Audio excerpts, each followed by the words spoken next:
I'm glad to have you here. Follow my story until the end and comment the city you're watching from. What I'm about to tell you will show you that sometimes the people closest to us are the ones we know the least. At 11:30 at night, I received a text message that would change my life forever. Mom, we've decided we need space. Please don't contact us anymore. I was standing in my kitchen, washing the tea mug I'd used trying to calm my insomnia. The phone vibrated on the counter. I picked it up with wet fingers and read those words. Once, twice, 3 times. As if reading them again would somehow change what they said. But here's what hit me hardest. I knew immediately those weren't my daughter Ava's words. I recognized that tone. That cold, polite cruelty.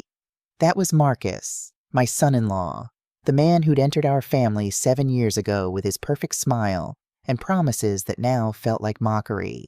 But Ava had agreed to it. She hadn't written the message, but she'd allowed it. She'd let her husband speak for her. She'd let him tell me they no longer wanted me in their lives. I stood there in my small kitchen expecting rage, expecting pain, expecting that familiar knot in my throat I'd felt so many times when something hurt me deeply. But none of that came. Instead, something colder arrived. Clearer. A certainty that settled in my chest like a stone. This wasn't new.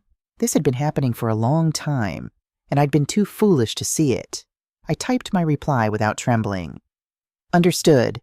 I'm canceling the automatic payments for your house and car, effective immediately. I pressed send and set the phone face down on the counter. $1,200 every month. That's what I paid toward their mortgage. Ever since they'd moved into that house in the subdivision, they showed off constantly on social media. $500 more for that gray SUV. Marcus drove like it was his birthright. For years, I'd done it without thinking too much about it. Because they were my family. Because Ava was my daughter. Because that's what mothers do, right? We sustain. We carry. We give without expecting anything in return. But that night, standing alone in my kitchen, I understood something. They did expect. They expected everything. And when I stopped being useful, when my presence became inconvenient for their perfect life, they decided to erase me. I poured myself another cup of tea, even though I knew I wouldn't sleep. I sat by the window and looked out at the empty street. The streetlights created yellow circles on the wet pavement. It had rained that afternoon, and the air still smelled of damp earth. I tried to remember the last time Ava had visited me without excuses, without being in a rush, without that constant checking of her watch she always did when she was with me.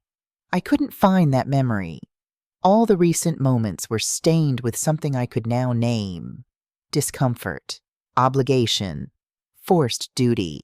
I thought of my granddaughter, Emma, 4 years old, huge brown eyes, a laugh that could fill any room. She used to run toward me every time she saw me. At least she had before, because in the last few months the visits had become scarce. There was always a reason. Emma has a fever. We have a commitment.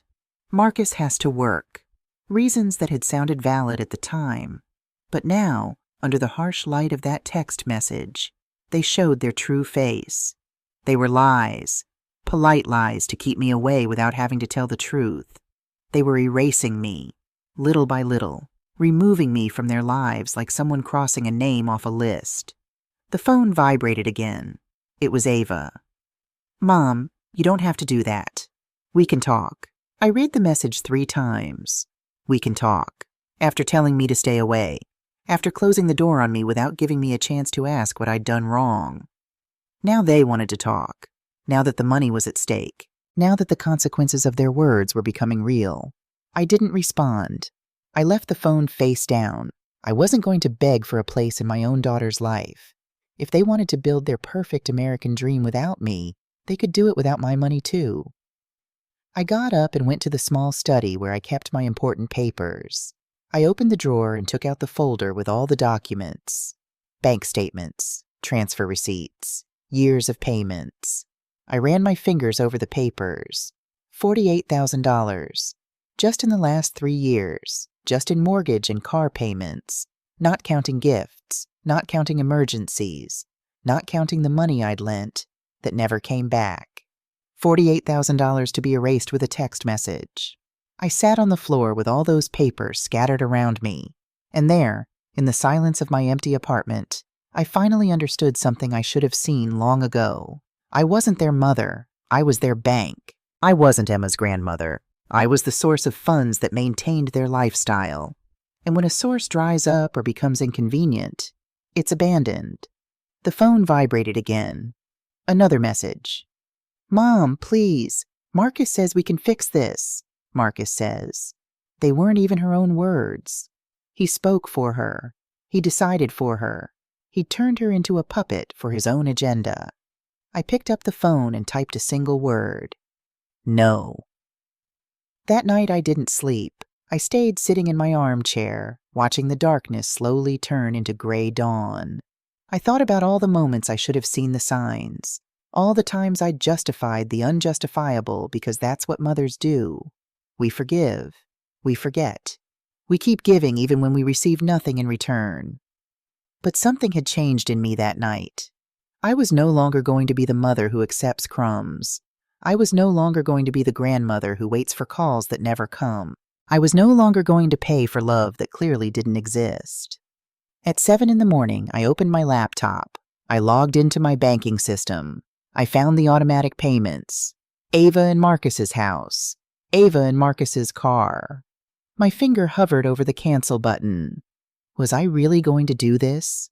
Was I really going to cut the cord that kept me tied to them, even if only financially? I pressed it. Canceled. Canceled. It was done. The following days were strangely silent.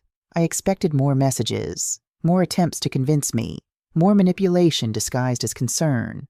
But nothing came. Just silence. As if my decision to cut the money had also cut any interest they had in maintaining contact. That told me everything I needed to know. I started remembering things I'd buried in some corner of my mind. Small things that at the time I'd justified. Things that now took on a completely different meaning. The first memory came one afternoon while I was making coffee. It was my birthday last year, 62 years old. I'd prepared a special dinner. Nothing fancy, just my favorite foods. I'd set the table for 4 people. Me, Ava, Marcus, and little Emma. Ava had promised to come. Of course, Mom, we'll be there at 7 sharp. I'd cooked all afternoon. I made that roast chicken she'd loved as a child. I made mashed potatoes. I baked a chocolate cake. I put flowers in the center of the table.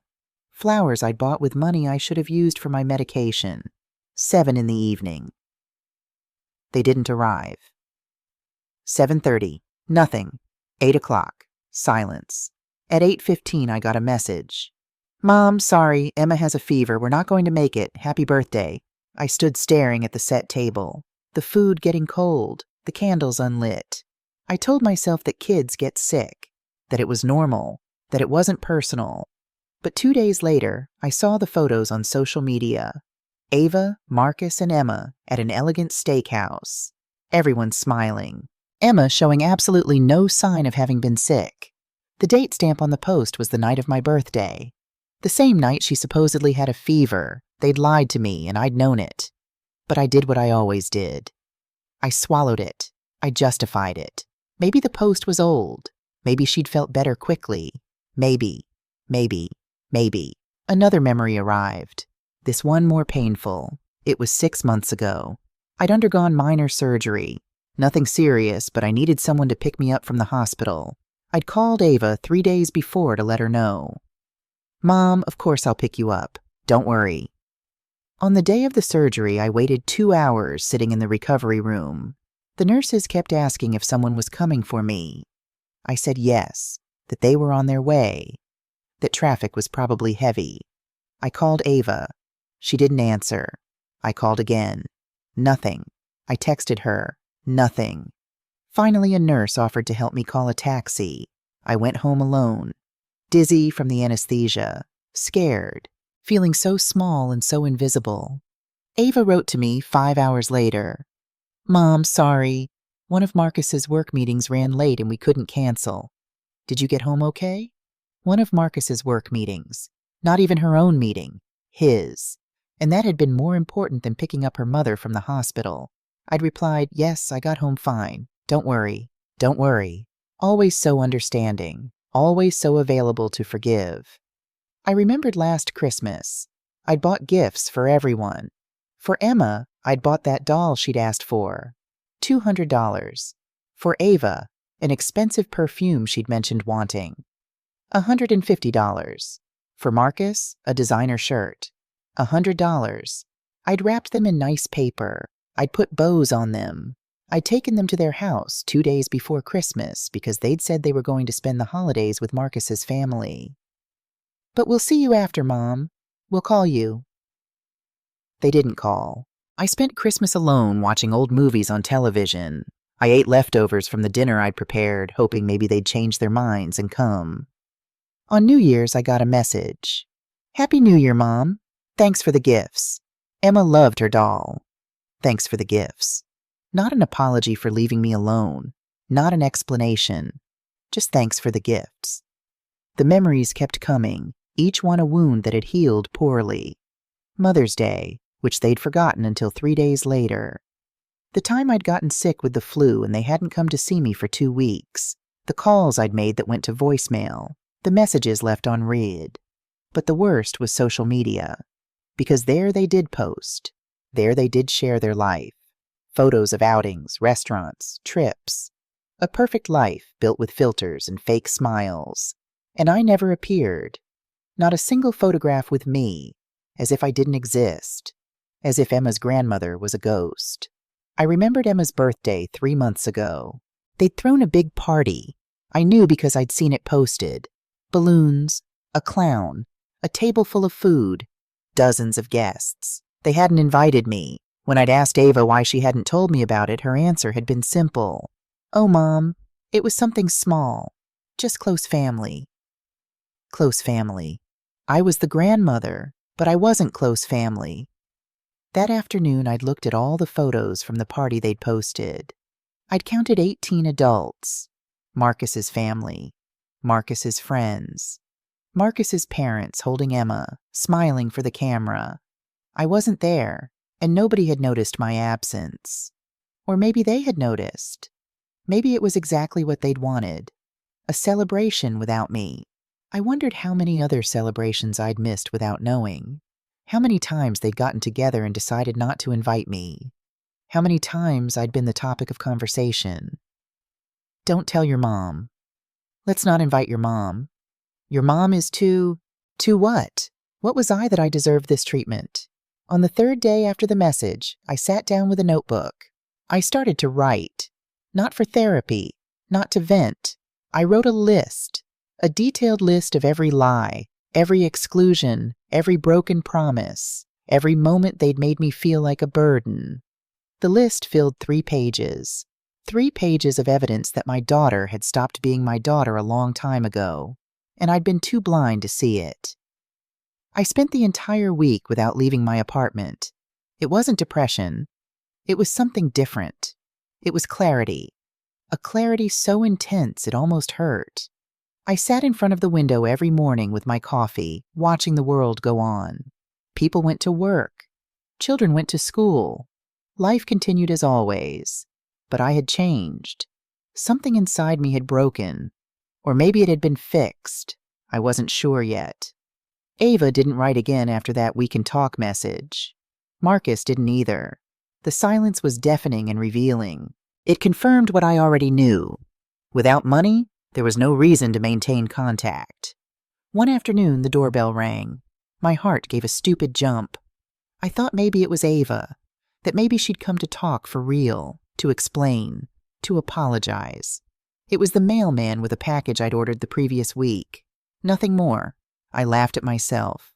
After everything, after seeing the pattern so clearly, a part of me still hoped my daughter would appear at that door. That hope was dangerous. I knew it. But I couldn't extinguish it completely. Not yet. I started doing something I'd never done before. I reviewed my finances completely. Not just the payments to Ava and Marcus. Everything. Every expense, every income, every dollar that came in and went out of my life. The numbers left me cold. My pension was $1,300 a month. I also worked part-time at a fabric store, earning another $600. $1,900 total. Of those $1,900, I paid $800 for rent on my apartment, $200 for utilities, $300 for food for myself, $100 for transportation, $150 for medication because I had high blood pressure and thyroid problems. That left $350. But I'd been paying $1,700 between their house and car. The numbers didn't add up. How had I been doing this? Where had the missing money come from? I looked further back. I found the answer. Credit cards. 3 credit cards that I'd been filling up little by little. A debt of $18,000 that grew every month with interest I couldn't pay. I'd gone into debt to support them, to pay for their comfortable life, while I ate beans and rice most of the month, while I'd stopped buying new clothes, while I'd postponed fixing the tooth that hurt because the dentist cost too much. $18,000 of debt for a daughter who'd sent me a message telling me to stay away. I felt something break inside me, but it wasn't sadness. It was rage. A cold, calculated rage I'd never felt before. They'd used me completely, and I'd allowed it. Even worse, I'd gone into debt so they could keep using me. That night, I made a decision. I wasn't going to continue being a victim. I wasn't going to keep crying over crumbs of attention. I wasn't going to keep waiting for my daughter to remember she had a mother. But I wasn't going to scream either. I wasn't going to make a scene.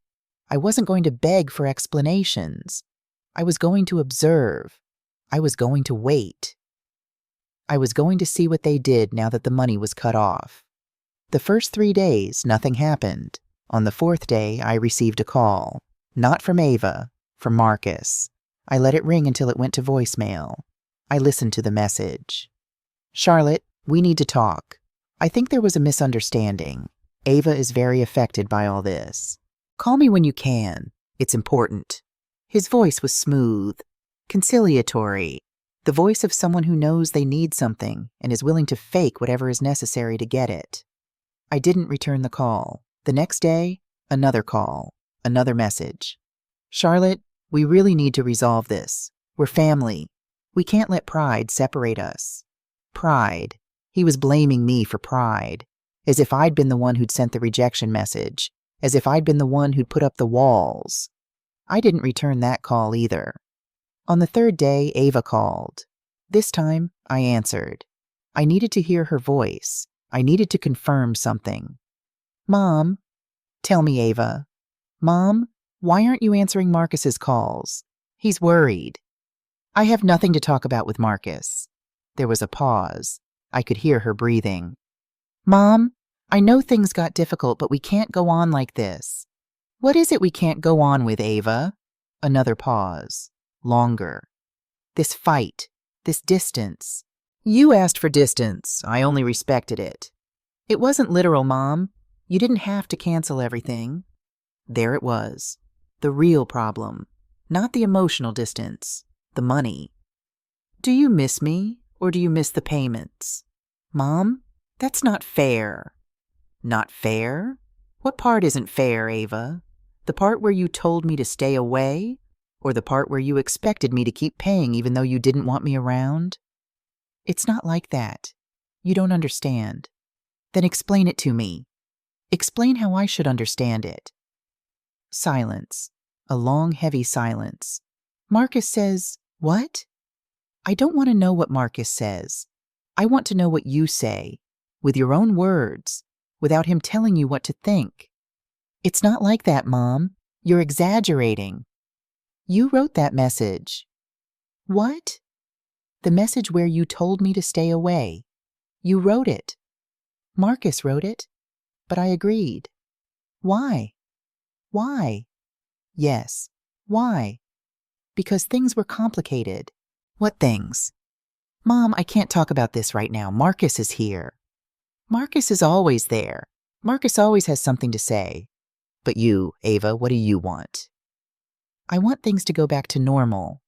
Normal was me paying for everything and you seeing me when it was convenient for you. It's not like that. When was the last time you came to see me without needing something? Silence again. When was the last time you invited me to your house? Nothing. When was the last time you let me see my granddaughter for more than 30 minutes? Mom, enough. You're right. Enough. That's why I canceled everything. You can't do this. I already did. Mom, we depend on that help. We can't pay for the house without…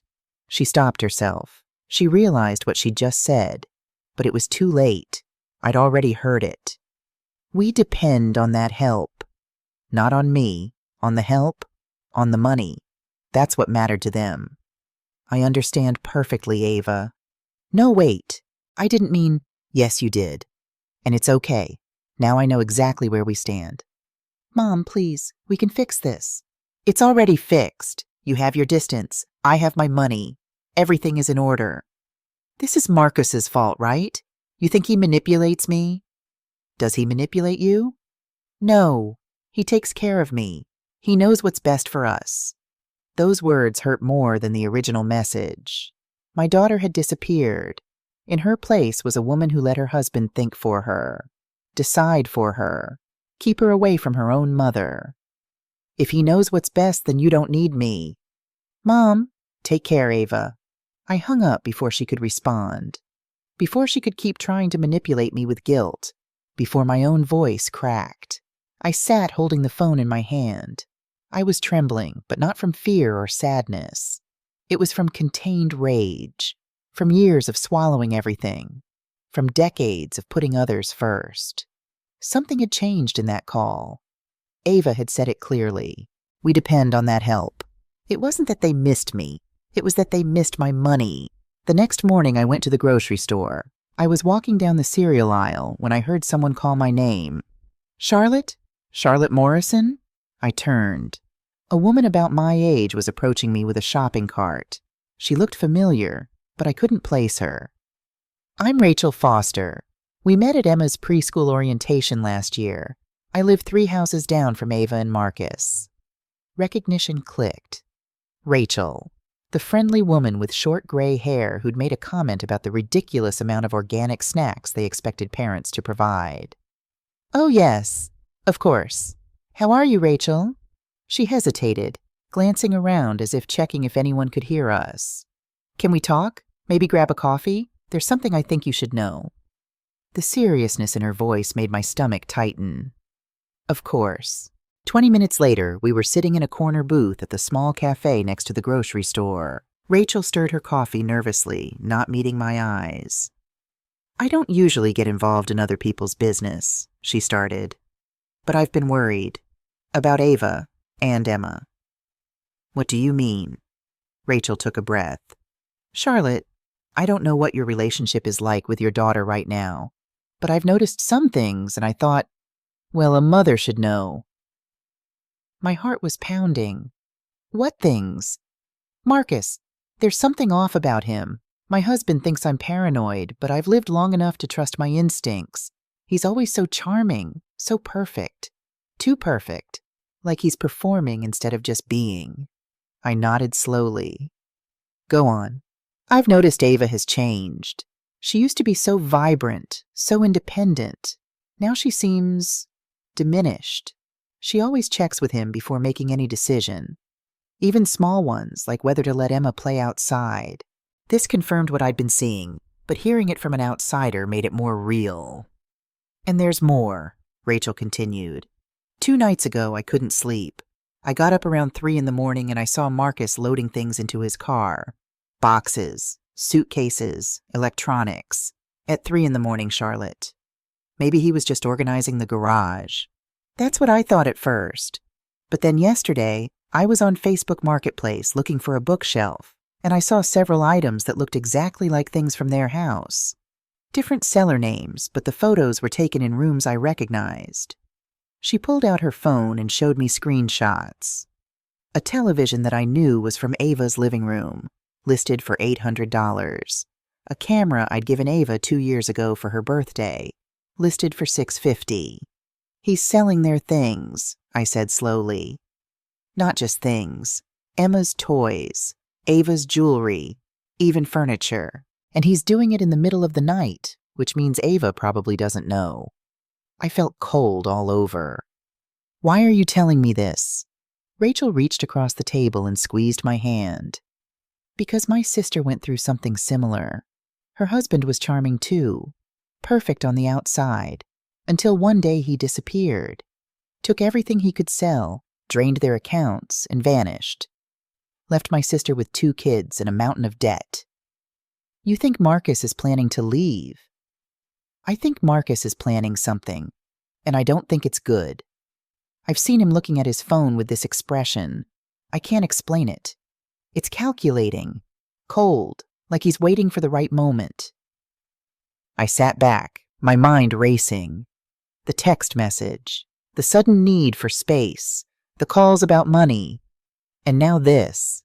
There's one more thing, Rachel said quietly. I have a friend who works at the bank downtown. She's not supposed to share customer information, but she mentioned that someone had been in asking about international wire transfers. Large amounts. She didn't say names, but Charlotte, how many people on our street would be making international wire transfers? Did your friend say which country? South America somewhere. I didn't push for details. I pulled out my phone. Rachel, can you send me those marketplace screenshots? And if you see anything else suspicious, will you let me know? Of course, she hesitated. There's something else. Emma has been asking about you. She asked me last week if I knew where her grandma went. She said she misses you. That hit me harder than anything else. My sweet Emma, wondering where I'd gone, not knowing that her parents had pushed me away. Thank you for telling me all this, I said, my voice thick with emotion. Rachel squeezed my hand again. Whatever's going on, Charlotte, I think you need to be careful. And if Ava needs help, she's going to need her mother, even if she doesn't realize it yet. After Rachel left, I sat in that cafe for another hour, staring at the screenshots on my phone. Marcus was selling their possessions, making plans for international transfers, all while keeping Ava in the dark. I thought about that phone call. We depend on that help. He wasn't just using my money to maintain their lifestyle. He was using it for something else, something bigger. And when he was done, he was going to leave. Leave Ava, leave Emma, leave them with nothing, unless I stopped him first. I pulled up a number on my phone. One Rachel had mentioned her sister had used. A number for a private investigator who specialized in financial crimes and fraud. My finger hovered over the call button. If I did this, there was no going back. I'd be actively investigating my son-in-law. Some would say I was being paranoid, vindictive, that I couldn't accept my daughter had chosen him over me. But I thought about Emma asking where her grandma went. I thought about Ava's voice on the phone, hollow and controlled. I thought about Marcus's too perfect smile. I pressed call. The phone rang 3 times before a gruff voice answered. Williams Investigations. Frank speaking. Hello, my name is Charlotte Morrison. Rachel Foster gave me your number. She said you helped her sister. There was a pause, then the voice softened slightly. Yes. Linda, how is Rachel doing? She's well. She's concerned about a situation in her neighborhood. My situation, actually. Tell me about it. I took a breath and told him everything. The text message, the years of payments, the sudden need for distance, Rachel's observations about Marcus selling their belongings in the middle of the night, the international wire transfers. Frank listened without interrupting. When I finished, he was quiet for a moment. Miss it. Morrison, how soon can you come to my office? Today? How about in an hour? I'm downtown, corner of 5th and Main, 2nd floor above the coffee shop. I'll be there. Frank Williams's office was exactly what you'd expect from a private investigator.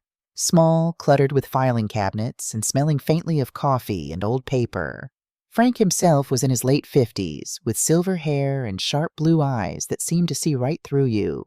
He gestured to a worn leather chair across from his desk. Sit, please. Can I get you some coffee? No, thank you. He sat down and pulled out a yellow legal pad. Let's start from the beginning. Your son-in-law, Marcus Reed. How long has he been married to your daughter? 7 years. They met at a hospital fundraiser. Ava's a nurse. Marcus said he worked in tech consulting. Said? I caught his emphasis. You don't believe him? In my experience, Mrs. D, Morrison Tech Consulting is often code for I don't want to explain what I actually do. Did he ever give you specifics? Company names? Clients? I thought back. No. He always said he couldn't discuss details because of NDAs, non-disclosure agreements. Frank nodded, writing something down. Classic deflection. What about his family? Did you meet them? He said his parents lived in Arizona, that they were estranged, something about a family business that went wrong. He said it was too painful to talk about. And you never met them? No. At the wedding, he said they couldn't travel. Health issues. Friends? People who knew him before he met your daughter? I realized with a sinking feeling that I couldn't think of anyone. No. He said he'd moved to the area for work and was still building his network. Frank leaned back in his chair, tapping his pen against the notepad. Mrs. Morrison, everything you've just told me raises red flags. Vague career, no family, no history. These are classic isolation tactics. He's created a situation where your daughter has no way to verify anything about his past. Are you saying he's lying about who he is? I'm saying it's worth investigating. Now tell me about the money. You said you've been paying for their house and car? I explained the automatic payments, the $48,000 over 3 years, my own debt accumulating because I couldn't afford to support them and myself. Frank's expression grew darker. And they never offered to pay you back? Never even acknowledged it as a loan? Marcus always said they were in between or the business was at a critical phase. There was always a reason why they couldn't contribute. But they could afford designer clothes, nice restaurants. I'm assuming they didn't live poorly. I thought of Marcus's Rolex, Ava's expensive handbags I'd seen in photos, the elaborate birthday party for Emma. No, they didn't live poorly. Frank wrote more notes. Mrs. Morrison, I want to be straight with you. What you're describing sounds like a long-term financial exploitation scheme. Possibly romance fraud, though in this case the target isn't your daughter romantically. It's you, financially. Romance fraud? It's when someone builds a relationship, romantic, familial, or otherwise, for the purpose of financial gain. They isolate the victim, create dependency, and extract money until there's nothing left to take. Then they disappear. The room felt suddenly cold. You think Marcus is going to leave? I think Marcus has been planning to leave for a while. The selling of possessions? The international wire transfers? Those are exit strategies. He's converting assets to cash and moving money where it can't be easily traced or recovered. What about Ava? What about Emma? Frank's expression softened. In these cases, the spouse is usually left behind, with debt, destroyed credit, sometimes even legal troubles if the perpetrator committed fraud in their name. It's devastating. I felt tears prick my eyes. How long do I have? Before he disappears? Based on what you've told me, I'd estimate weeks, maybe days. Once he's liquidated enough assets and transferred enough money, he'll create some excuse, a work emergency, a family crisis, and he'll be gone. What can I do? Frank leaned forward. First, I need to investigate who Marcus Reed really is. Verify his identity, check for criminal history, see if he's done this before. That'll take me a few days. Second, we need to document everything. The money you've sent, the dates, any communications with him about finances. Third, we need to be strategic. If Marcus suspects we're onto him, he'll accelerate his timeline and disappear before we can stop him. So I can't tell Ava? Not yet. I know that's hard, but if you tell her now, she'll tell Marcus. He'll deny everything, make you look like the villain, and vanish before we can build a case. We need evidence. Solid, undeniable evidence that even your daughter can't ignore. I nodded slowly, wiping my eyes. What do you need from me? Every piece of paper you have. Bank statements, transfer receipts, emails, text messages, anything that documents your financial relationship with them. Also, write down everything you remember. Every conversation, every request for money, every promise made and broken. Details matter. How much is this going to cost? I asked, thinking of my maxed-out credit cards. Frank smiled slightly. Let's worry about that later. Right now, we're racing against the clock. Besides, if we can prove fraud, there may be ways to recover some of your money through legal channels. I stood up, feeling lighter than I had in days. I had an ally now, someone who believed me, someone who could help. "Mrs. Morrison," Frank said as I reached the door, "one more thing. Be careful. If Marcus is what I think he is, he's a professional. He's done this before. He's good at reading people, at manipulation. Don't underestimate him." "I won't. And don't lose hope. Your daughter is lucky to have a mother who's willing to fight for her, even if she doesn't see it yet." I spent the entire weekend organizing documents, every bank statement from the past 3 years, every receipt for gifts I'd bought, every text message I hadn't deleted. I spread them all out on my dining table and photographed them, creating a digital archive. The numbers were worse than I'd remembered. 48,000 in direct payments, another 12,000 in gifts, loans, and emergencies. $60,000 total. On Sunday afternoon, I wrote everything down in a notebook, every conversation I could remember, every time Marcus had mentioned needing help, every excuse for why they couldn't pay me back. As I wrote, a pattern emerged. Marcus had always been the one to bring up money, casually, almost apologetically. "Charlotte, I hate to ask, but we're having a cash flow issue this month. Could you help us out?" And I always had, because he made it sound temporary, because he made it sound like I was helping Ava, because I was a mother, and that's what mothers do. But looking at the pattern now, I could see the manipulation. The requests always came right after I'd expressed concern about seeing Ava and Emma less, as if he was dangling access to my family in exchange for money. I thought I'd been helping. I'd actually been paying for my own exclusion. On Monday morning, Frank called. "Mrs. Morrison, I need you to come to my office. There's someone I want you to meet." "Who?" "Someone who's been looking for Marcus Reed for a long time." An hour later, I was back in Frank's office. This time there was another woman there. She was about 60, with gray hair and tired eyes that held a mixture of sadness and determination. "Charlotte Morrison, this is Barbara Hayes," Frank said. Barbara stood and extended her hand. I took it, confused. "I'm sorry, have we met?" "No," Barbara said softly, "but I think your son-in-law married my daughter." I sat down slowly. "What?" Frank gestured to a folder on his desk. "Mrs. Morrison, when you gave me Marcus Reed's name, I ran a background check. The results were concerning. So I did some deeper digging. Marcus Reed exists, but he's not who he says he is." "I don't understand," Barbara spoke. 10 years ago, my daughter Linda met a man named Daniel Cross. He was charming, successful, perfect. They got married after 6 months. For 3 years, everything seemed fine, until I started noticing that Linda was pulling away from me, that Daniel was always there, always listening, always controlling. My heart was pounding. What happened? Daniel convinced Linda that I was toxic, that I was trying to control her life, that she needed to distance herself from me for her own mental health. Meanwhile, he was asking me for money, investment opportunities, business loans, emergency expenses. Over 3 years, I gave him $60,000. The number hit me like a punch, almost exactly what I'd given Marcus. And then one day, Barbara continued, her voice breaking slightly, Daniel disappeared. He emptied their bank accounts, maxed out credit cards in Linda's name, and vanished. Left my daughter with $35,000 in debt she didn't know existed. "Oh my God." Frank opened the folder and pulled out a photograph. "Mrs. Hayes, is this Daniel Cross?" Barbara looked at the photo, a picture of Marcus at Ava's wedding that I'd provided, and nodded. "That's him.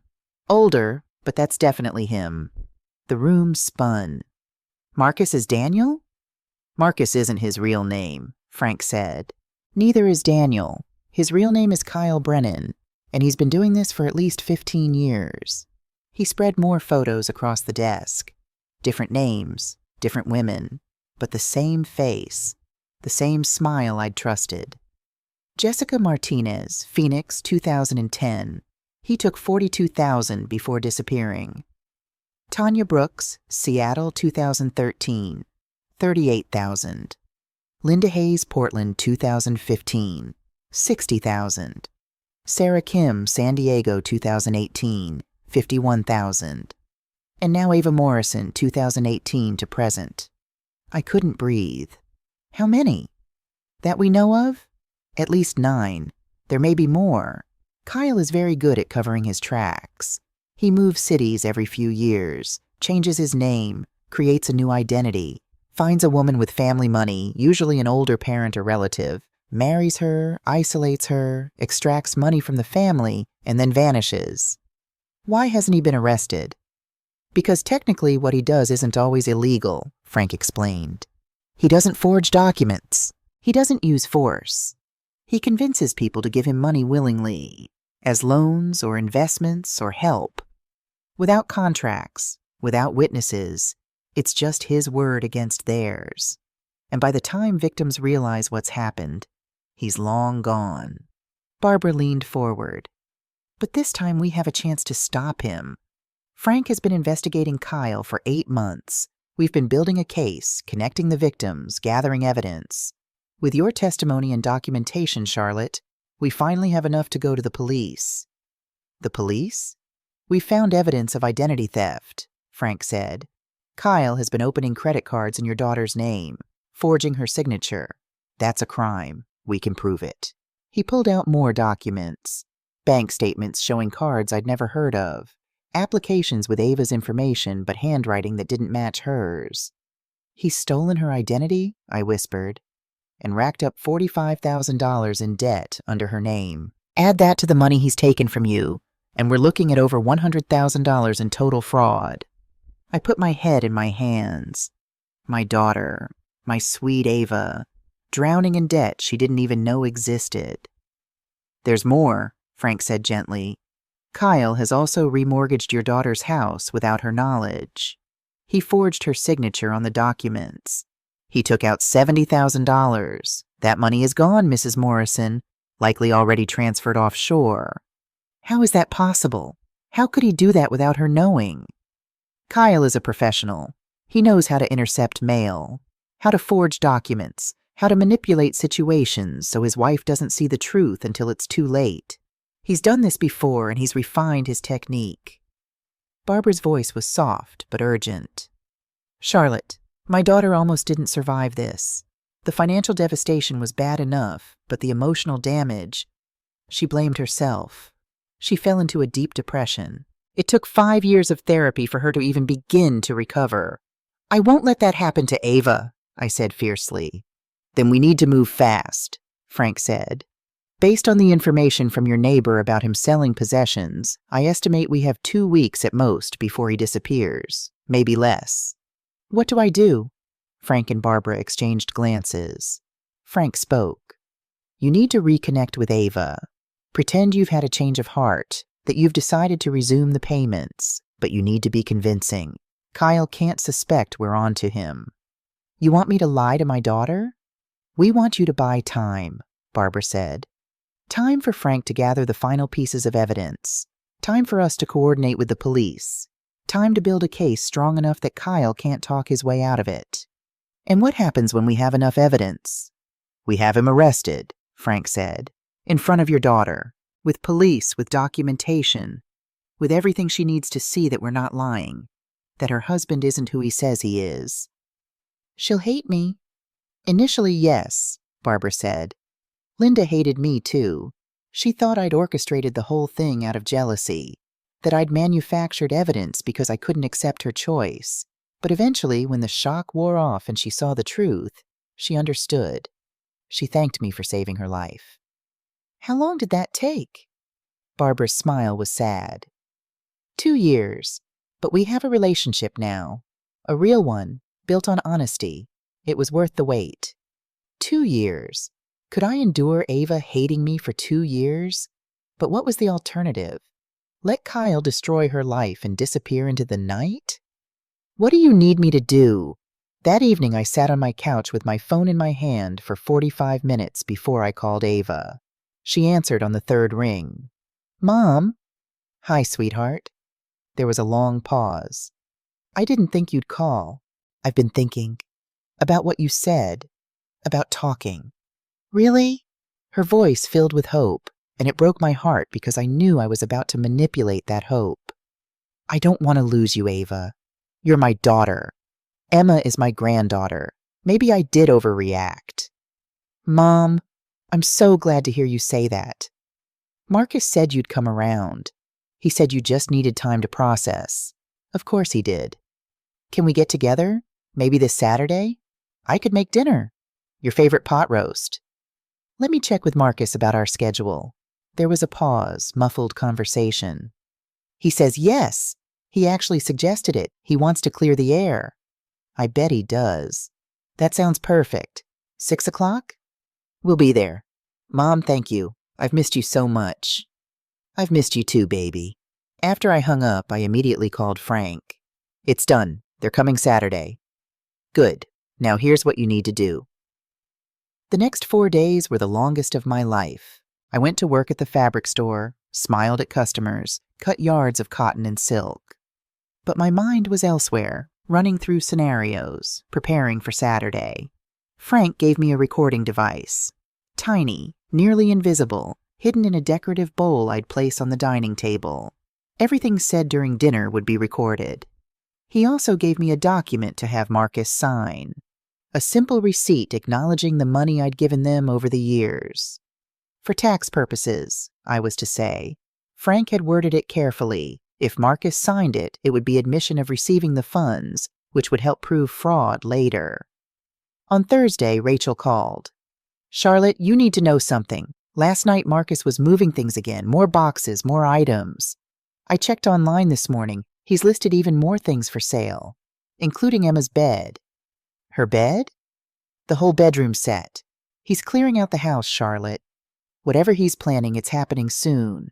I called Frank immediately. We need to move faster. He's escalating. I'm coordinating with Detective Santos at the police department. She's fast-tracking the warrant based on the identity theft evidence. We should have it by Friday. Should have it? Charlotte, I'm doing everything I can, but the legal system moves slowly. We need 1 more day. 1 more day. Would Marcus wait 1 more day? Friday morning, I woke at 5 a.m., unable to sleep. I made coffee and sat at my kitchen table, watching the sun rise. My phone rang at 7. Unknown number. Hello? Mrs. Morrison? This is Detective Maria Santos. Frank Williams has briefed me on your situation. I want you to know we're taking this very seriously. Thank you. I've reviewed the evidence Mr. Williams has gathered. The identity theft charges alone are enough for an arrest warrant, which I've obtained as of this morning, but I need your help with something. Anything. I need the dinner tomorrow to happen. I need Kyle, Marcus, as your daughter knows him, to feel comfortable, to think he's gotten away with it. Because when we execute the warrant, I want him at your daughter's home. I want her to see the arrest. I want her to hear the charges. It's the only way she'll believe the truth. You want me to act normal while I know he's about to be arrested? I know it's asking a lot, but Mrs. Morrison, your daughter needs to see this. If we arrest him somewhere else, if she's not there to hear the evidence, he'll convince her it's a mistake, that you orchestrated it out of spite. We've seen it before. The spouse defends the perpetrator because they can't face the reality of who they married. I thought of Barbara's words. Linda had defended Daniel even after he'd disappeared with all their money. The mind protects itself from truths too painful to accept. Okay, I'll do it. One more thing. After dinner, can you arrange to visit their home? Maybe Saturday morning? Say you want to see Emma. Bring her a gift. Something that gets you to their house around 9 a.m. 9 a.m. is when you're executing the warrant? Exactly. We want you there. Your daughter will need you in the immediate aftermath, even if she doesn't realize it yet. After I hung up, I sat in the quiet of my kitchen and cried. For my daughter, for my granddaughter, for the family we'd been, and the family we might become if we survived this. Saturday arrived with cruel normalcy. The sun shone, birds sang. The world went on, unconcerned that my life was about to explode. I spent the morning cooking, pot roast with carrots and potatoes, fresh bread, apple pie, all of Ava's favorites. If this was going to be a performance, I was going to make it believable. At 5:30, I set the table. 3 places for adults, 1 smaller one for Emma. I placed the recording device in the decorative bowl filled with fruit at the center of the table, exactly as Frank had instructed. At 5:55, I took a breath and looked at myself in the mirror. I was wearing a nice blouse and slacks, modest jewelry, the picture of a grandmother eager to reconcile with her family. "You can do this," I whispered to my reflection. For Ava, for Emma. At exactly 6 o'clock, the doorbell rang. I opened the door to find Emma standing there, holding a bouquet of grocery store flowers. "Grandma!" She launched herself at me, and I caught her, breathing in her little girl scent of strawberry shampoo and sunshine. "Hello, my beautiful girl. I missed you so much." "I missed you too. Daddy said you were too busy to see us, but now you're not busy anymore," Daddy said. Of course he did. Ava stepped forward, looking uncertain. "Hi, Mom." I hugged her with one arm, Emma still in the other. Ava felt thinner, frailer. "Hi, sweetheart." Marcus came last, carrying a bottle of wine. His smile was perfect. Practiced. "Charlotte, thank you so much for having us. I'm glad we could work through the misunderstanding." Misunderstanding. As if telling me to stay away had been a simple miscommunication. Come in, dinner's almost ready." I watched them settle into my small living room. Emma immediately found the toy box I'd kept for her visits, pulling out stuffed animals she hadn't seen in months. Ava sat on the edge of the couch, her hands folded in her lap, still uncertain. Marcus surveyed the apartment with barely concealed assessment, probably cataloging anything of value. "Can I get anyone something to drink? Water? Wine?" "Wine would be great," Marcus said smoothly. "Let me help you." He followed me into the kitchen. I felt his presence behind me like a physical weight. "Charlotte, I want to apologize," he said as I poured wine. The text message was harsh. I was trying to protect Ava. She was stressed about feeling like she couldn't meet your expectations, and I thought some space might help. I didn't mean for it to go this far. Every word was carefully chosen, reasonable, sympathetic, turning their rejection into my fault for having expectations. "I understand," I said, forcing a smile. I probably was putting too much pressure on her. Not pressure exactly. Just, Ava has always wanted to make you proud. Sometimes that's a heavy burden. He was good. I had to give him that. He was rewriting history right in front of me, making me the villain in a story where I'd been the victim. "Well, let's move forward," I said. "Fresh start." "Fresh start," he agreed, clinking his wine glass against mine. We sat down for dinner. Emma chattered about preschool, about her friends, about a butterfly she'd seen. Ava picked at her food, smiling but distant. Marcus ate with apparent enjoyment, complimenting every dish. "So, Charlotte," he said after the main course, "I wanted to talk to you about the payments, the ones you canceled." There it was, the real reason for this visit. "Of course. I understand why you did it. You felt rejected, pushed away. That's valid. But the reality is, Ava and I had built our budget around that support. Canceling it suddenly put us in a difficult position. I can imagine. My business is at a critical phase right now. I'm close to landing a major contract, but I need to invest everything I have into it. Once it comes through, we'll be financially stable. We might even be able to pay you back." Might. Such a careful word. No promises, just possibilities. "What kind of contract?" I asked. Marcus smiled.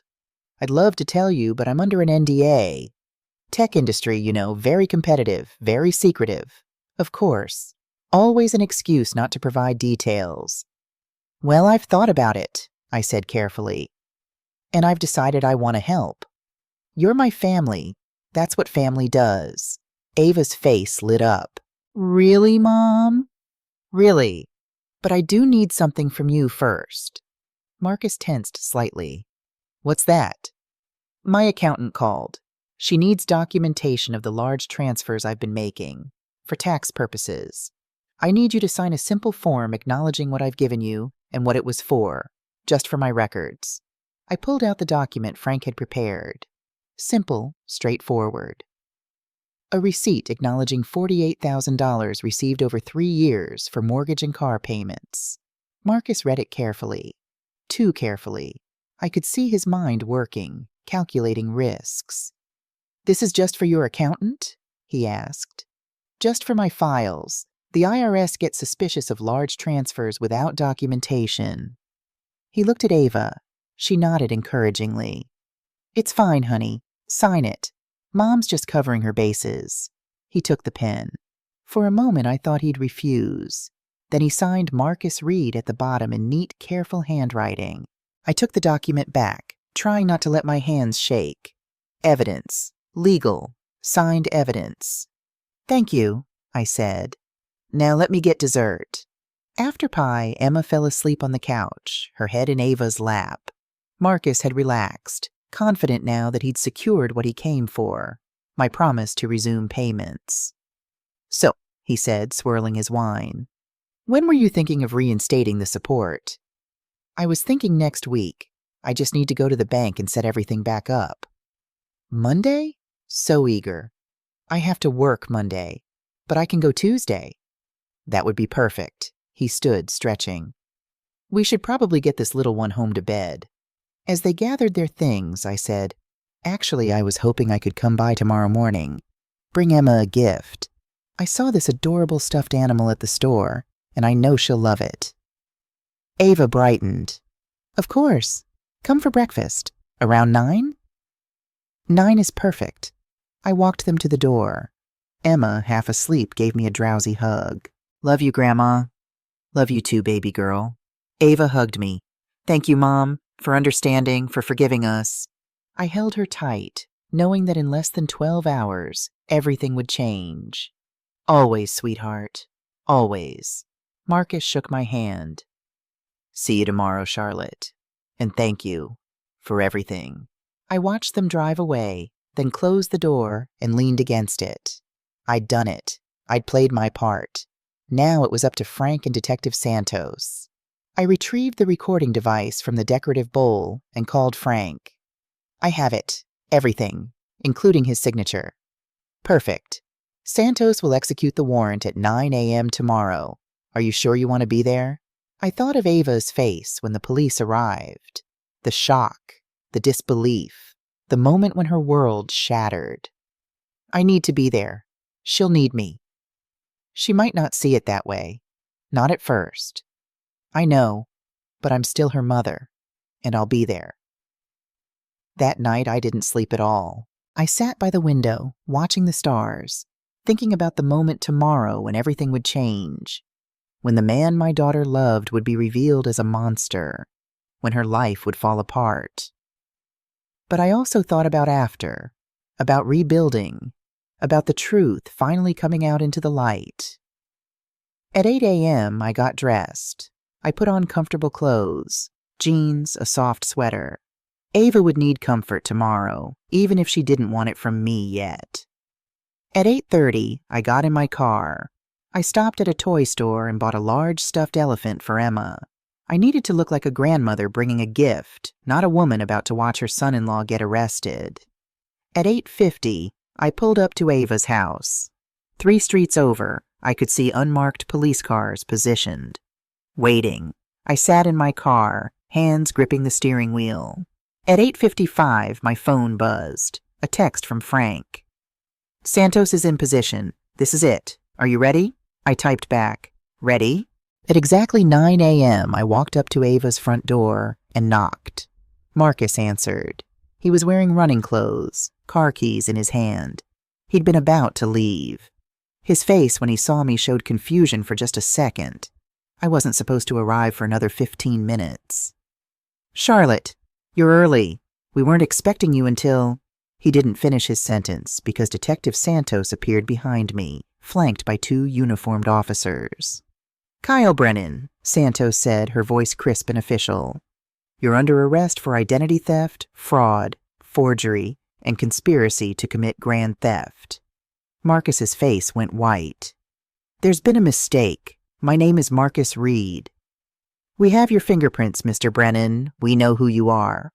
Ava appeared behind Marcus, Emma in her arms. "What's happening? Marcus, what's going on?" "Ma'am, please step aside," Santos said. "No, tell me what's happening, Marcus!" Santos pulled out a folder. "Mrs. Reed, your husband is not who he says he is. His real name is Kyle Brennan. He's a fraud investigator wanted in connection with multiple cases of identity theft and financial crimes across 5 states. "That's insane," Ava said, but her voice shook. "Marcus, tell them they're wrong." Marcus looked at me. In his eyes, I saw pure hatred. "She did this. Your mother. She set this up because she can't accept that you chose me." "Mrs. Reed," Santos continued, "your husband has opened multiple credit cards in your name without your knowledge. He's accumulated $45,000 in debt under your identity. He's also remortgaged your home without your consent, removing $70,000. "No," Ava whispered. "That's not possible." Santos held out documents. "These are credit card applications with your information, but that's not your signature, is it?" Ava stared at the papers, her face draining of color. "He's done this before," Santos said, "to at least 9 other women.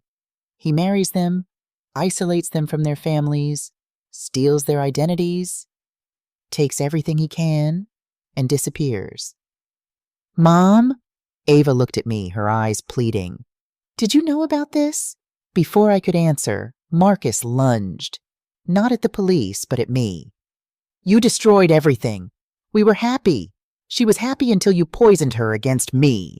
2 officers grabbed him, pulling him back. As they handcuffed him, he kept shouting, "Ava, don't believe them. Get a lawyer. I can explain everything. Your mother is lying. They're all lying." Emma started crying, confused and scared. I moved forward to take her, but Ava pulled away from me. Don't touch her." "Ava, you knew and you didn't tell me. How long have you known?" 2 weeks, I said quietly. 2 weeks? Her voice rose.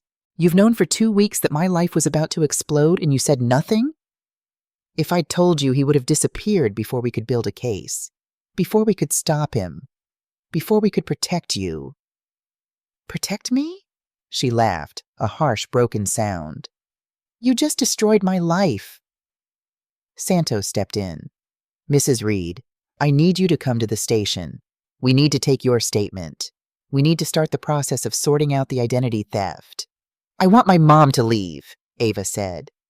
"Sweetheart, get out!" Ava screamed. "I don't want to see you. I don't want you anywhere near me or my daughter." Emma was sobbing now. I wanted so badly to comfort her, but Ava held her like a shield. "Mrs. Morrison," Santos said quietly, "maybe it's best if you go. Give her some time."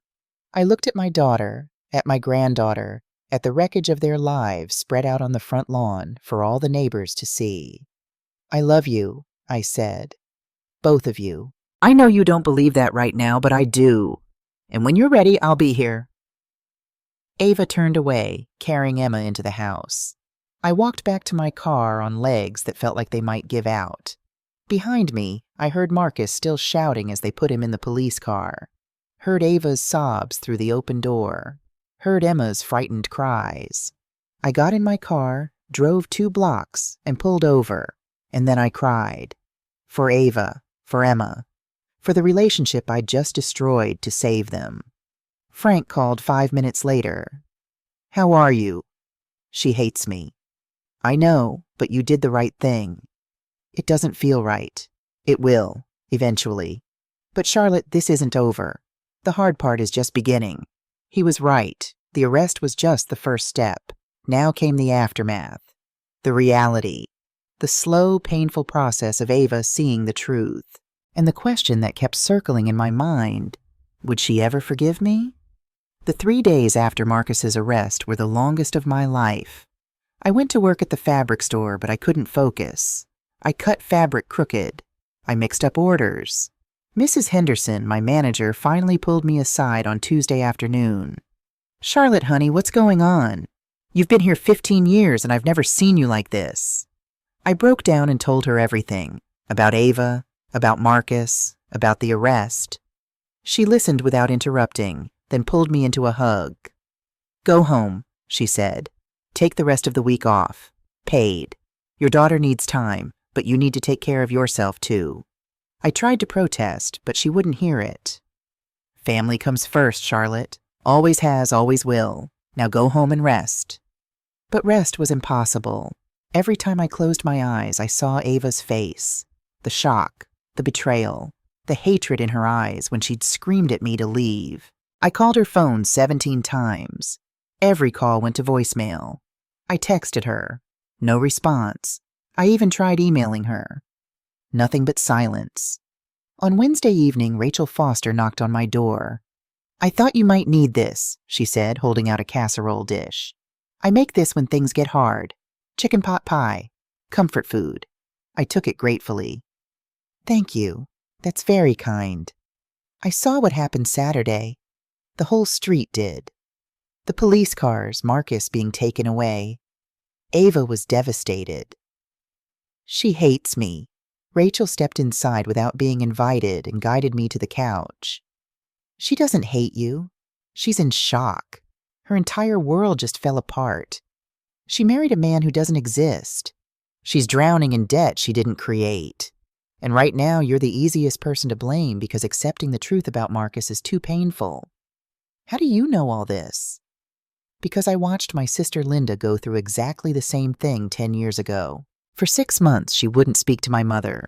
She defended Daniel, or Kyle, or whatever his real name is, even after he disappeared. She insisted there must be an explanation, that we'd made a mistake, that he loved her." When did she finally accept the truth? Rachel's smile was sad. When the bills started coming, when the collection agencies called, when she couldn't pay her rent and had to move back home. Reality has a way of cutting through denial. That's what I'm afraid of, that Ava will have to hit rock bottom before she sees the truth. She will hit rock bottom, Charlotte, but when she does, you need to be there to catch her, even if she doesn't want you to be. After Rachel left, I ate some of the pot pie. It was delicious, and sat by the window watching the sunset. My phone rang. Unknown number. "Hello? Mrs. Morrison, it's Detective Santos. Do you have a few minutes?" "Of course." "I wanted to update you on the case. Kyle Brennan was arraigned Monday. He pleaded not guilty, naturally. His lawyer is trying to paint this as a misunderstanding, that the credit cards were authorized by your daughter, that the mortgage was a joint decision. But Ava didn't authorize anything. We know that. The handwriting analysis proves the signatures were forged, but his lawyer is good. And Kyle is a professional liar. He's very convincing." "What about Ava? How is she?" There was a pause. "Mrs. Morrison, I probably shouldn't tell you this, but your daughter is not doing well. She came to the station Monday to give her statement. She was in complete denial. She kept insisting there must be a mistake, that Kyle would never do this to her." My heart sank. She still believes in him. She wants to, because the alternative is accepting that her entire marriage was a lie. That's a hard thing to face. Has she seen the evidence? All of it? She's seen some of it. We showed her the credit card applications, the forged signatures, but she's not ready to process it yet. She needs time. Time for what?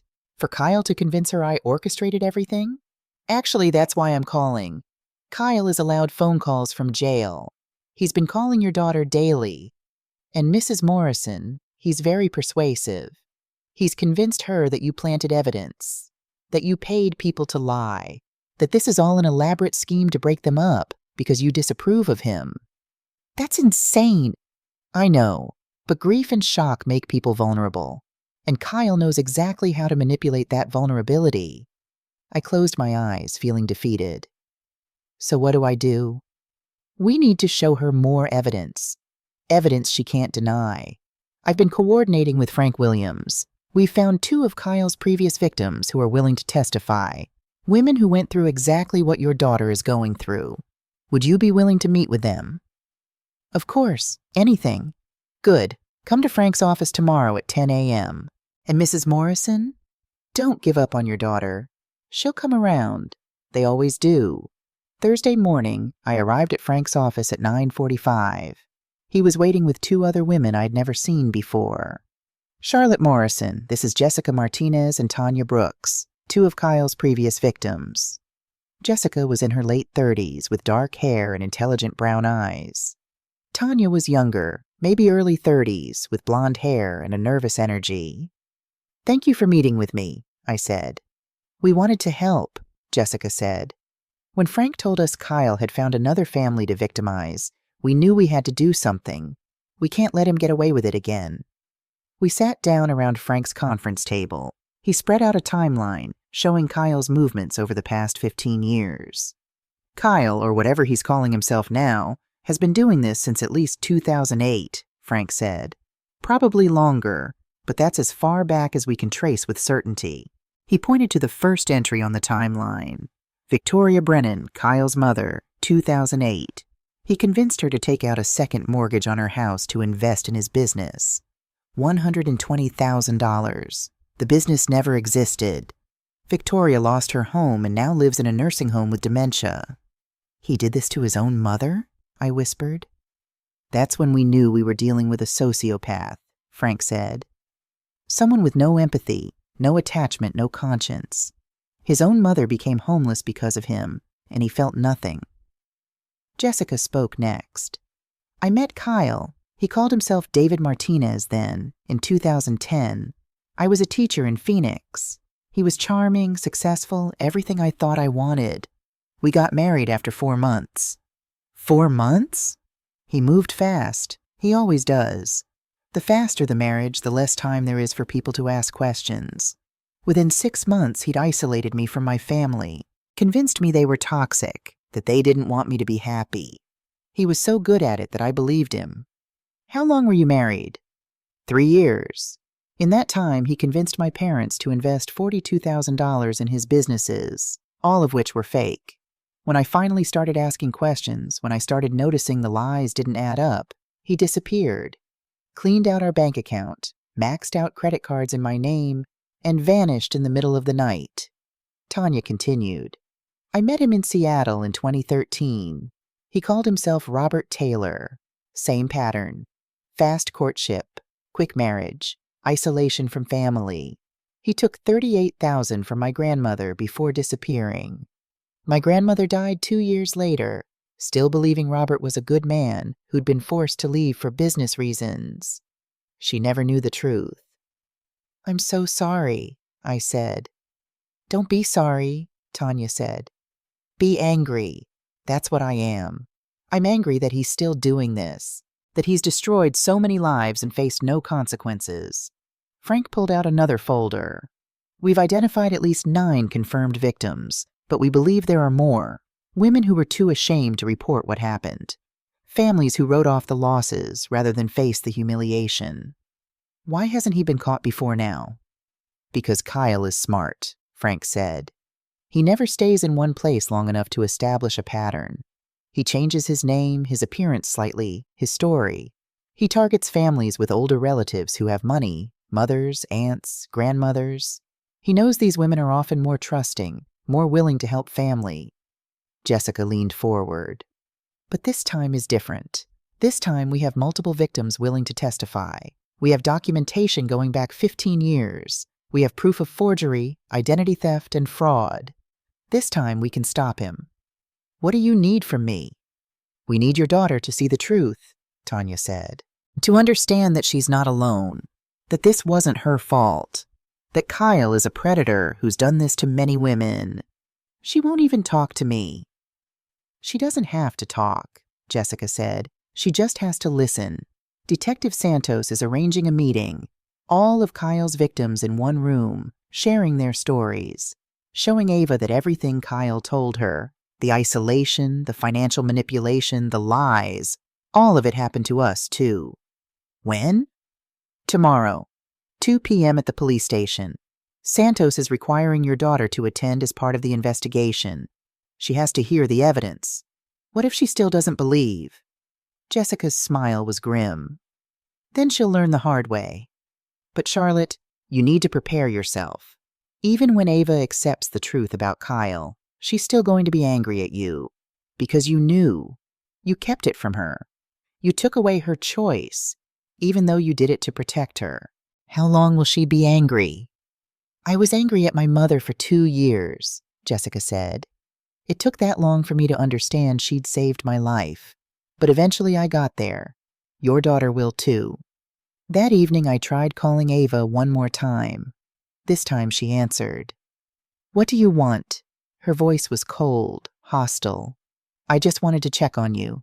And Emma. We're fine. No thanks to you. Ava, please listen. No, you listen. Marcus called me. He told me everything. He told me how you've been trying to break us up for years, how you paid people to lie about him, how you manufactured evidence because you couldn't accept that I chose him over you. Sweetheart, that's not true. Marcus is lying. Don't call him that. His name is Marcus, and he loves me. He loves Emma. He would never do what you're accusing him of. Ava, tomorrow at 2 p.m., Detective Santos wants you to come to the police station. There are other women you paid to lie. No one is lying, Ava. Please, just come tomorrow. Listen to what they have to say. Look at the evidence. If after that you still think I'm lying, then I'll leave you alone. But please, just give it a chance. There was a long silence. I could hear her breathing, hear the internal struggle. Fine, she said finally. I'll come tomorrow, but only to prove you wrong. And then I never want to see you again. She hung up before I could respond. I sat holding the phone, tears streaming down my face. My daughter thought I was a monster, thought I'd destroyed her life out of spite. But tomorrow, she would see the truth, even if she hated me for it. Friday at 1:30 p.m., I arrived at the police station. Frank was waiting for me in the lobby. How are you holding up? I've been better. Ava will be here soon. Santos set up a conference room. All the victims are already there. This is going to be hard for everyone, but especially for your daughter. I know. Oh, Charlotte, no matter what happens in there, no matter what Ava says, remember that you did the right thing. You saved her from years of financial and emotional devastation. At 1:55, Ava arrived. She was alone. She'd left Emma with a friend. She looked terrible. Circles under her eyes, hair pulled back in a messy ponytail, wearing sweatpants and an old t-shirt. This wasn't the put-together daughter I knew. This was a woman falling apart. She saw me and her expression hardened. Is this really necessary? I have a lawyer now. Marcus's lawyer said I don't have to participate in this witch hunt. Detective Santos appeared. Mrs. Reed, this isn't optional. You're a victim of identity theft and fraud. We need your cooperation in building the case. I'm not a victim of anything except my mother's manipulation. Please, just come inside. Give us 1 hour. If after 1 hour you still feel that way, you're free to leave. Ava glared at me one more time, then followed Santos into the conference room. I came last, my heart pounding. The room was set up with a long table. On one side sat Jessica, Tanya, and Barbara Hayes, Linda's mother. On the other side, chairs for Ava and me. At the head of the table sat Detective Santos with multiple folders of evidence. Ava looked at the 3 women, confusion crossing her face. Who are they? These are women who were married to your husband, Santos said. Or rather to the man you know as Marcus Reed. Would you like to introduce yourselves? Jessica went first. My name is Jessica Martinez. I was married to your husband from 2010 to 2013. He called himself David Martinez then. Ava shook her head. That's impossible. Marcus has never been married before. He told me I was his first wife. Tanya spoke next. I'm Tanya Brooks. I was married to him from 2013 to 2016. He called himself Robert Taylor. This is ridiculous, Ava said. You're all lying. My mother paid you to say these things? Barbara leaned forward. My daughter Linda was married to him from 2016 to 2019. He called himself Daniel Cross. He destroyed my daughter's life, took $60,000 from me, and disappeared in the middle of the night. Linda tried to commit suicide 3 months after he left. She spent 2 weeks in a psychiatric facility. Ava's face went pale. I don't believe you. Santos pulled out a folder. These are marriage certificates. 3 different names, 3 different women, but the same man. We've verified through fingerprints that David Martinez, Robert Taylor, Daniel Cross, and Marcus Reed are all aliases for Kyle Brennan. She spread the certificates across the table. Ava stared at them, her hands trembling. This is photoshopped. This is fake. It's not fake, Jessica said gently. I know it's hard to accept. I didn't believe it either when they told me. But Ava, everything he's told you, he told us too. The childhood story about his estranged parents? He told me that. The business that required NDAs? He told Tanya that. The promises about paying everyone back once the big deal came through? He told all of us that. He probably told you he was going to start his own company, Tanya added. That he just needed a little more capital. That you were his partner in building this future. Ava's eyes widened. How do you know that? Because he said the exact same thing to me. Word for word. Santos pulled out more documents. Mrs. Reed, these are credit card applications in your name. 4 cards totaling $45,000 in debt. Do you remember applying for these cards? Ava shook her head. Look at the signatures. Is that your signature? Ava looked, then shook her head again. No, but maybe Marcus signed for me. We're married. We share everything. Did you authorize him to open credit cards in your name? I don't remember. Maybe? You would remember signing away $45,000, Santos said firmly. Mrs. Reed, your husband forged your signature. He opened these cards without your knowledge and maxed them out. He also remortgaged your house without your consent. He forged your signature on those documents, too. She pulled out the mortgage papers. Ava stared at them, tears starting to fall. Where did the money go? She whispered. We're still tracing it, but preliminary investigation shows multiple wire transfers to offshore accounts. Accounts we believe Kyle has been building for years, preparing for his eventual disappearance. No, Ava said. No, Marcus wouldn't do that. He loves me. He loves Emma. Barbara spoke, her voice thick with emotion. That's what Linda said too.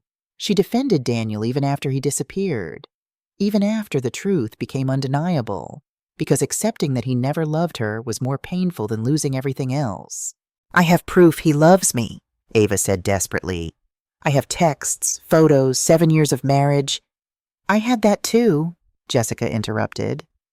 3 years of texts telling me I was his soulmate. Photos of us looking happy. A wedding where he cried when I walked down the aisle. But Ava, it was all an act, a performance. That's what sociopaths do. They mirror emotions they don't actually feel. Tanya pulled out her phone. Look, I saved some of his texts to me. Read them. She slid her phone across the table. Ava picked it up, reading. Her face went from defiant to confused to horrified. These are almost exactly the same texts Marcus sends me. That's because he uses the same script with every victim, Frank said, entering the room. He placed a thick folder on the table. This is Kyle Brennan's pattern, documented over 15 years. The same lines, the same tactics, the same progression from courtship to isolation to financial exploitation to abandonment. He's done this at least 9 times that we can prove, probably more. Ava was crying now, her hands shaking as she flipped through the evidence.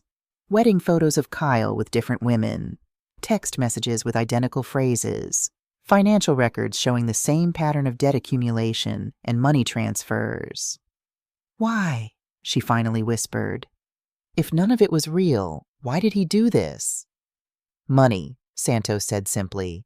Kyle is a con artist. This is how he makes his living. He marries women with families who have money, exploits those families, then disappears and starts over somewhere else. But Emma, he was so good with Emma. He loves her. I know he does. Jessica's voice was soft but firm. I was pregnant when David left. Did you know that? 3 months pregnant. I lost the baby from the stress. And I later found out that getting me pregnant was part of his plan. It made the family more invested, more willing to give money. It created a stronger bond that was harder to break. Ava put her head in her hands and sobbed. Deep, wrenching sobs that shook her entire body. I started to reach for her, but Barbara caught my hand and shook her head. "Not yet," she mouthed. "Let her process." After several minutes, Ava looked up. Her eyes were red, her face streaked with tears. She looked at me for the first time since entering the room. "Did you know all of this?" Her voice was hollow. "Not at first," I said carefully. "I found out about 2 weeks ago, from Frank, from Barbara." "Why didn't you tell me immediately?" "Because if I had, Marcus would have disappeared before we could build a case, before we could stop him. You would have been left with all the debt, all the destruction, and no way to prove what he'd done. I needed you to see the evidence. I needed it to be undeniable." "So you let me keep living a lie for 2 more weeks?" "I kept him there long enough for us to catch him, long enough to stop him from doing to you what he did to Jessica, to Tanya, to Linda." "But you didn't ask me what I wanted. You didn't give me a choice."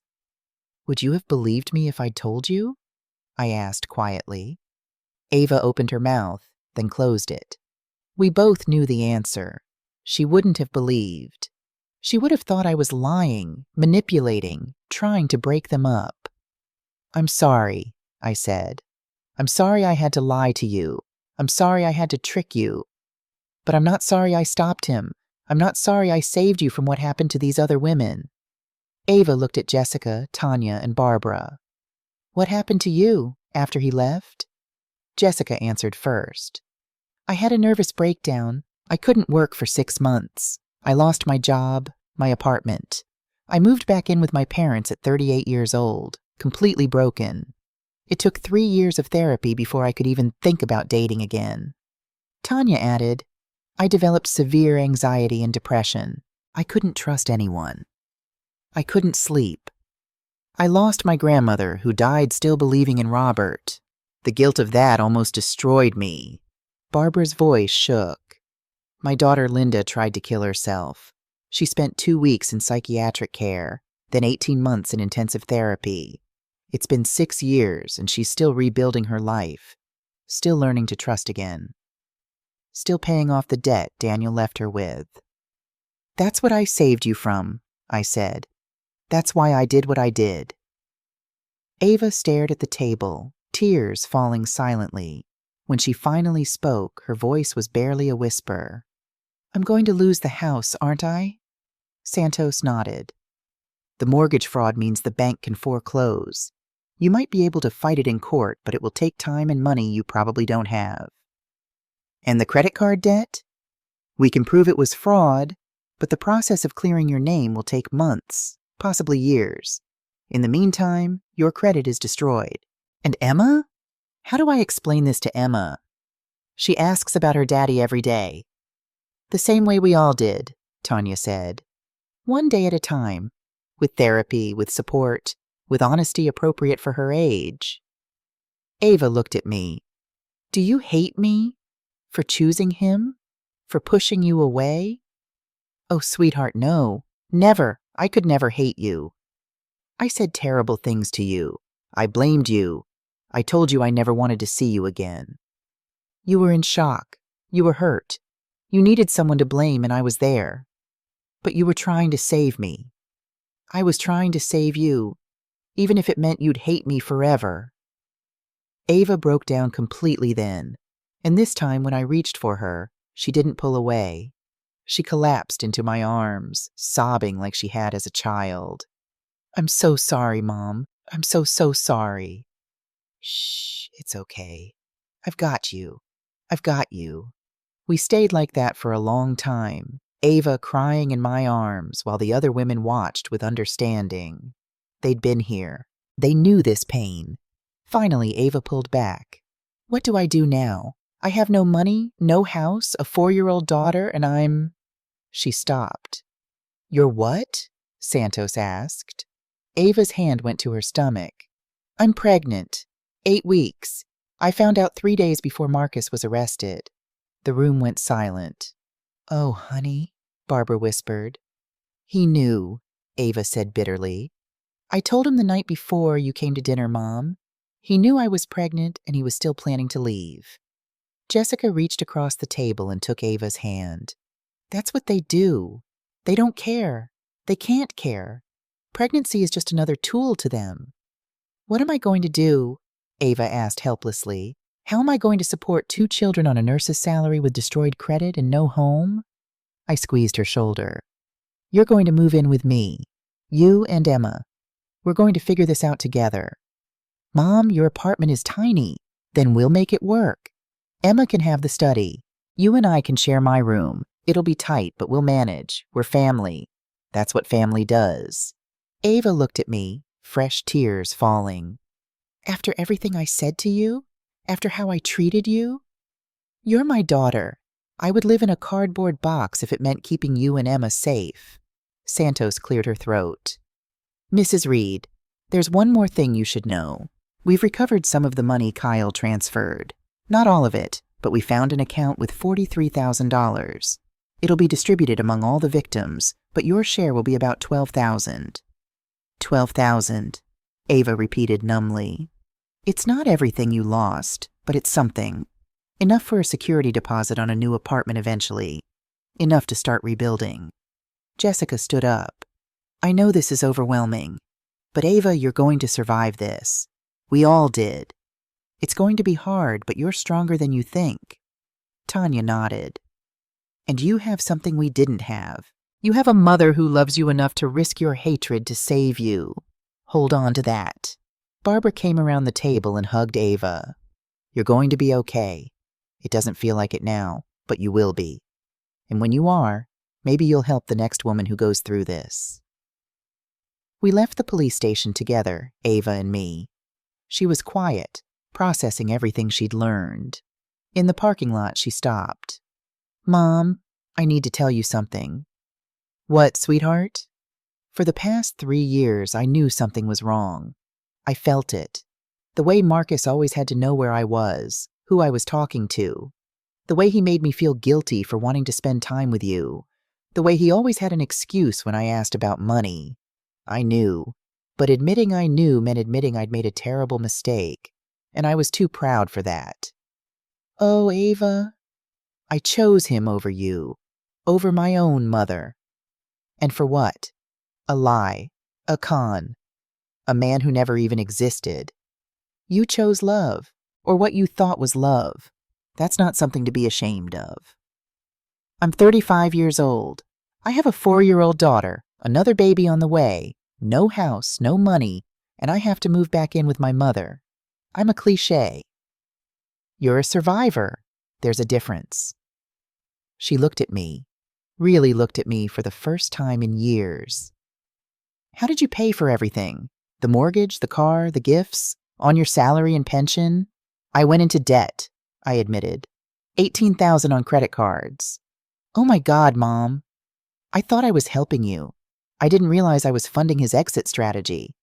How are you going to pay that back? I'll figure it out. Maybe pick up more hours at the store.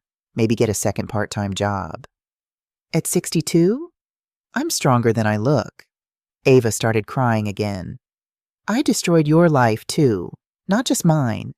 You didn't destroy anything. Marcus did. And we're going to rebuild. Both of us. Together. She hugged me tight. I love you, Mom. I'm so sorry I forgot that. I never forgot. Not for a single day. That evening, I helped Ava pack up her house. Well, the house that would soon belong to the bank. We sorted through 7 years of marriage, deciding what to keep and what to let go. Emma was there, confused but trying to be helpful. Mommy, why are we putting things in boxes? We're going to live with Grandma for a while, Ava explained. Forever? For now. Is that okay? Emma's face lit up. I get to see Grandma every day? Every single day. Yay! She ran to me and hugged my legs. I missed you, Grandma. Daddy said you were too busy for us, but I knew you weren't really too busy. I picked her up. I'm never too busy for you, Emma. Never again. As we packed, Rachel Foster came over with boxes and tape. Then other neighbors appeared. People who'd seen the police cars, who'd heard whispers about what had happened. Mrs. Chen from next door brought food. For strength, she said. Moving is hard work. The Johnsons brought their truck. For hauling, Mr. Johnson explained. No family should face this alone. By the time the sun set, half the neighborhood was helping. People who barely knew Ava were carrying boxes, wrapping dishes, offering support. I thought everyone would judge me, Ava said quietly, for being stupid enough to fall for him. You weren't stupid, Rachel said firmly. You were human, and this neighborhood knows the difference. As we loaded the last box into the truck, Ava stood in the empty house, looking around at the space that had been her home. I thought I'd raise my children here, she said. I thought I'd grow old here. You'll have another house someday, I told her. A better house. One built on truth instead of lies. She took my hand. Promise? Promise. That night, back at my apartment, now our apartment, we set up makeshift sleeping arrangements. Emma got the study with her bed and toys. Ava took the couch, insisting I keep my bed. Mom, you need to sleep properly. You're working tomorrow. Actually, Mrs. Henderson gave me the week off, so we can get you settled. You don't have to do that. I want to. Besides, we need to start sorting out the financial mess. Figure out which debts are yours and which are Marcus's fraud. Emma called from her new room. Grandma, Mommy, come see. We went to find her arranging her stuffed animals on the bed. Look, they're all sleeping together like a family. That's beautiful, sweetie, Ava said. We're sleeping together like a family, too, Emma announced happily. All in Grandma's house. After Emma fell asleep, Ava and I sat at the small kitchen table with tea. Frank Williams called while we were packing, Ava said. Marcus's trial is scheduled for 3 months from now. I have to testify. We'll get through it. He also said Marcus is still calling me from jail, leaving messages, saying he loves me, that this is all a misunderstanding, that I just need to believe in him. Are you tempted to believe him? Ava thought for a long moment. Part of me is. The part that wants the last 7 years to mean something. The part that doesn't want to accept I was fooled so completely. But then I think about Emma, about the baby I'm carrying, about the life I want for them. And I know I can't go back to the lie, even if the truth is harder. That's wisdom, sweetheart. Hard-earned wisdom. I saw a therapist today, Dr. Sarah Chen. She specializes in helping victims of coercive control and financial abuse. I have an appointment next week. That's good. Really good. She said something that stuck with me. She said that loving someone who doesn't exist isn't a failure. It's proof that you're capable of deep love. That you're not broken, even if you feel like you are. You're not broken, Ava. You're healing. How did you stay so strong through all of this? When I was pushing you away, refusing your calls, telling you I hated you? Because I'm your mother. That means even when you hate me, I love you. Even when you push me away, I stay close. Even when you tell me to leave, I plant my feet and refuse to go. Ava reached across the table and took my hand. Thank you for not giving up on me, for saving me even when I didn't want to be saved. Always, baby, always. 2 weeks later, we were settling into a routine. Ava worked her shifts at the hospital. I picked Emma up from preschool. We ate dinner together every night. Simple meals, but made with love. The bankruptcy lawyer was helping Ava sort through the financial devastation. The credit card companies were being surprisingly understanding once they saw the fraud documentation. The mortgage situation was messier, but the lawyer thought she could work out a deal.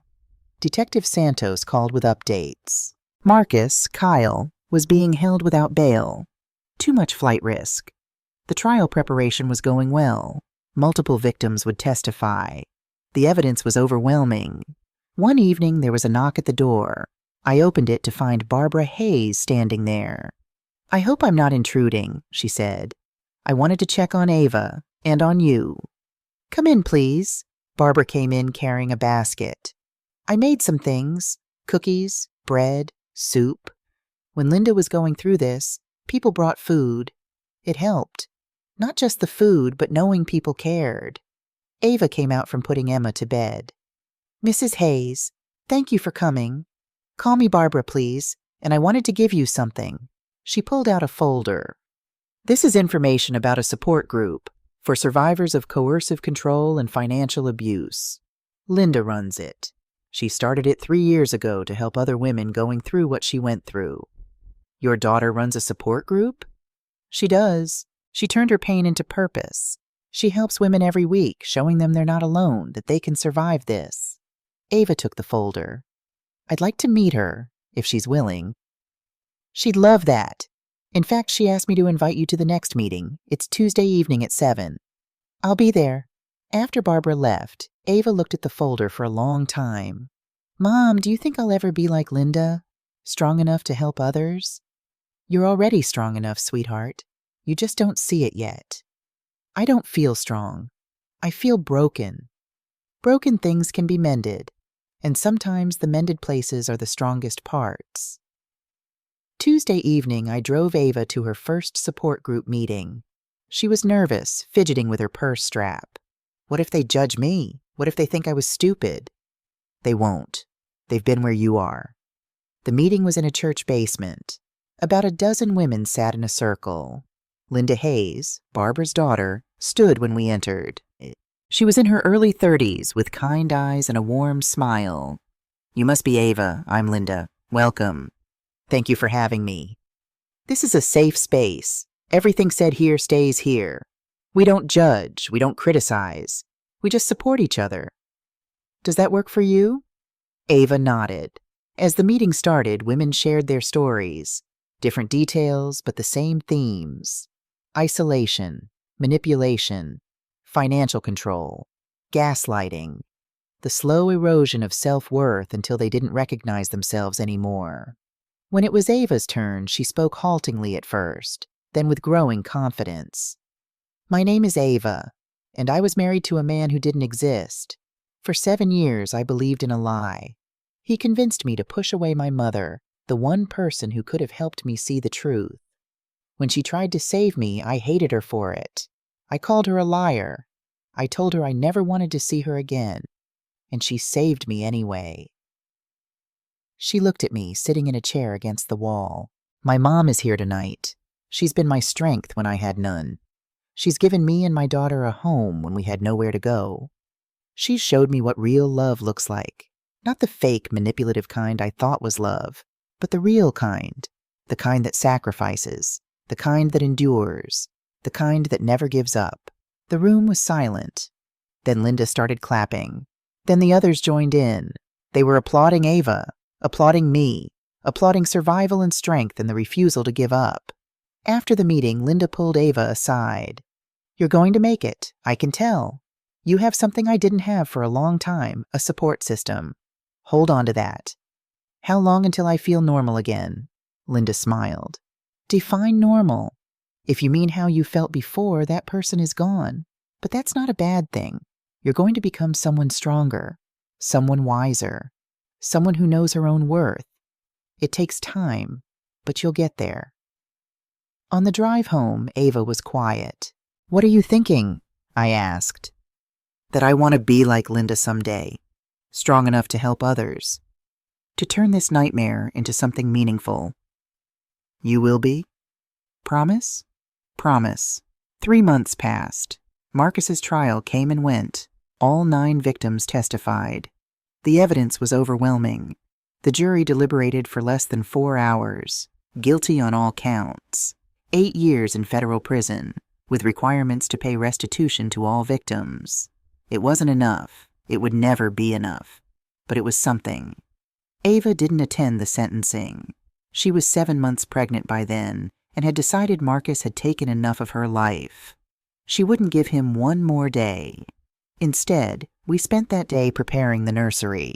We'd found a small 2-bedroom apartment nearby and were moving in next month. The $12,000 from the recovered funds had been enough for first and last month's rent, plus a security deposit.